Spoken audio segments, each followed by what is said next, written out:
नाज़रीन, आपने गुज्जरों के बारे में तो बहुत सुना होगा, लेकिन लाहौर में एक ऐसे चौधरी साहब भी मौजूद हैं जो कि खुद तो साफ सुथरे और सूटेड बूटेड रहते हैं। ना सिर्फ ये खुद, बल्कि इनके जो डंगर यानी कि गाय भैंसे, ये इनका भी बहुत ख़ास ख्याल रखते हैं, अपने बच्चों की तरह पालते हैं। इनके दांतों में कोलगेट के साथ ब्रश भी करते हैं और इनकी पूंछल पे कंघा भी फेरते हैं और इतवार के इतवार इनको नहलाते हैं। इनकी सफाई सुथराई का बड़ा ख्याल रखते हैं और इनकी टांगों पे तेल की मालिश भी करते हैं। आइए आपको भी ऐसे चौधरी साहब से मिलाते हैं।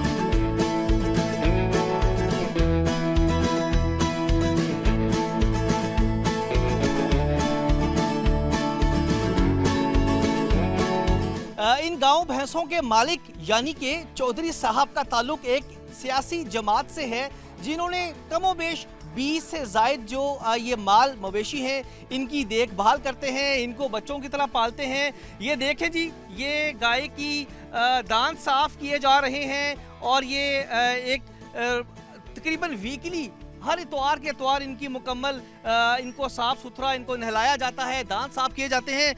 मेरे साथ मौजूद है जी इनके मालिक नदीम सरवर साहब। क्या हाल चाल है आपका?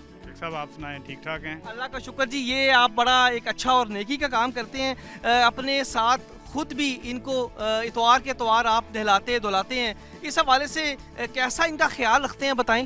शेख साहब, सबसे पहले तो सिटी 42 का शुक्रिया कि वो एक पसमानदा इलाके में हमारे डेयरी फार्म पे तशरीफ़ लाए। मैं हर इतवार को यहाँ पर आता हूँ और इनकी अपनी निगरानी में सारी इनकी देखभाल करते हैं, इनके दांत भी साफ़ करते हैं, इनके कंघी भी लगाते हैं, जहाँ तेल मालिश की ज़रूरत होती है वो भी करवाते हैं और इसकी प्रॉपर शैम्पू। मारेगी तो नहीं? इसके दिखाएं जी, दिखाएं जी, इनके दांत दिखाएं जी इनके। बिल्कुल जी, इनके दांतों के ऊपर जी नए टूथब्रश के साथ, कोलगेट पेस्ट के साथ इनकी जो है दांतों की सफाई की जा रही है जी। अच्छा चो साहब, ये चोगा है, छिग्गा है? नहीं, ये छिग्गा है। ये तो अभी 3, 4, 5 साल, 6 साल इसकी उम्र हो जाती है। 6 साल उम्र हो चुकी है। अच्छा, इधर जी कंघा भी हो रहा है जी इनके। इसी तरह फिर हम इसकी शैम्पू के साथ इसको ड्राई करते हैं, फिर शावर लेते हैं, फिर मालिश करते हैं। नाज़रीन, आप ये देखें जी, इसका ये इसकी जो पूंछल के ऊपर ये कंघा भी किया जा रहा है और बिल्कुल बच्चों की तरह इसका ख्याल रखा जा रहा है। एक आदमी इसके दांत साफ कर रहा है, एक आदमी इसके पूंछल पे जो कंघा मार रहा है। ये मुझे ये बताएं चौधरी साहब, ये इनके कोई नाम वगैरह भी रखे हुए हैं आपने? नाम ये है, ये जो यहाँ पर जो लड़के काम करते हैं उन्होंने इनके नाम भी रखे हुए हैं। किसी का नाम बॉली रखा हुआ है, किसी का नाम कबूतरी रखा हुआ है, किसी का बिल्लो रखा हुआ है, किसी का राजमहल, मुख्तलिफ नामों से ये इनको बुलाते हैं और इन्हें समझ भी आती है। अच्छा, मुझे ये बताएं, आपका ताल्लुक मुस्लिम लीग नून से है, तो क्या भैंसों के अंदर भी ये कोई तफरीक पाई जाती है? कोई भैंस कहती है मैं नून लीगी हूँ, मैं पाकिस्तान तहरीक इंसाफ से हूँ, ये मैं कोई पीपल्स पार्टी से हूँ? शेख साहब, ये मेरी भैंसें हैं तो मेरा तलक पाकिस्तान मुस्लिम लीग नून से है, तो इन भैंसों का तलक भी मुस्लिम लीग नून से ही है।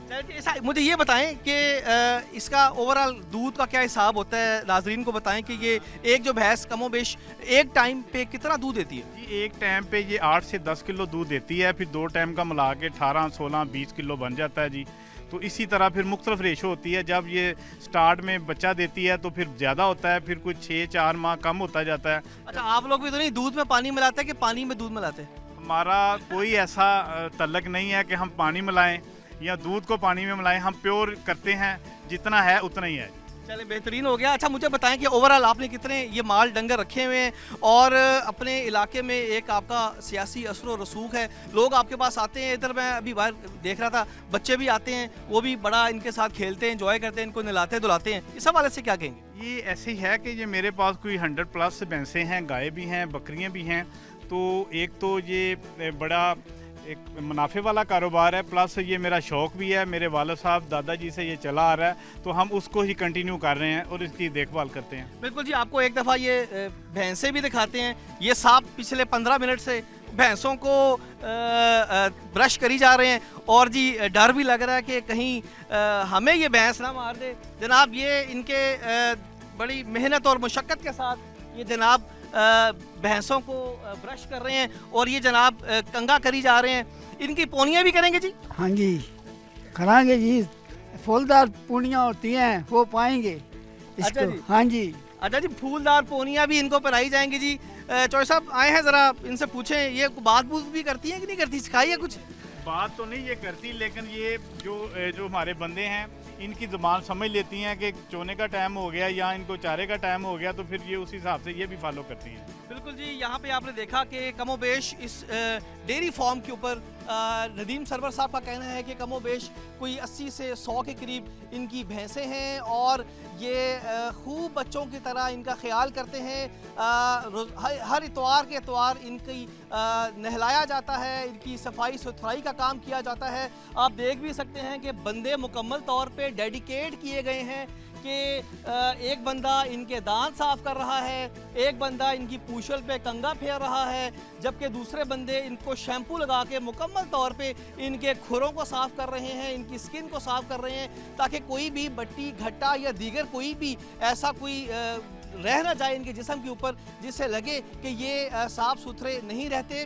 बल्कि ये भी देखा जाता है कि इनको मुकम्मल तौर पे एक तो टाइम पे खाना तो दिया ही जाता है, लेकिन इसके साथ साथ इनको इस डेयरी फार्म से बाहर भी रखा जाता है ताकि ये इनको ओवरऑल इनका जो आबो हवा है वो भी इनको पता चल सके।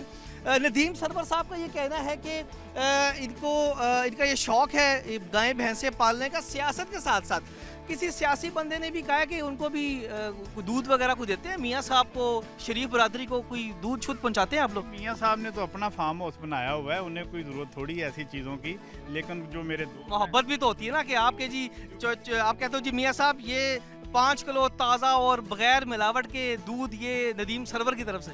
जो मेरे दोस्त हैं करीबी, सियासी भी हैं और सरकारी भी हैं, मैं मोहब्बत से उनको दूध पेश करता हूं तो वो बड़े खुश होते हैं जी। बहुत शुक्रिया जी। आप देखें जी ये अच्छी नस्ल की और तगड़ी ये भैंसें मौजूद हैं और यहाँ पे हमें भी बड़ी खुशी हो रही है कि इनका मुकम्मल तौर पे इनको साफ़ सुथरा रखा जाता है। मज़ीद ये कैसे अभी शैम्पू लगाएंगे इन भैंसों के ऊपर और इनको सही जिस तरह सर्विस स्टेशन पे गाड़ी और मोटरसाइकिलों को वॉश किया जाता है, इसी पैटर्न पे ये भैंसों को साफ़ करेंगे। ये जनाब एक साहब हैं, ये देखें जी, इस पे झाग और शैम्पू की मदद से इनको साफ़ किया जा रहा है और ये इनकी एक एक हिस्सा जो है भैंस का वो साफ़ होगा। इनकी टांगें, इनका जिस्म और इनके सींग, इनका चेहरा मुकम्मल तौर पे शैम्पू करके इनको साफ़ सुथरा रखा जाता है।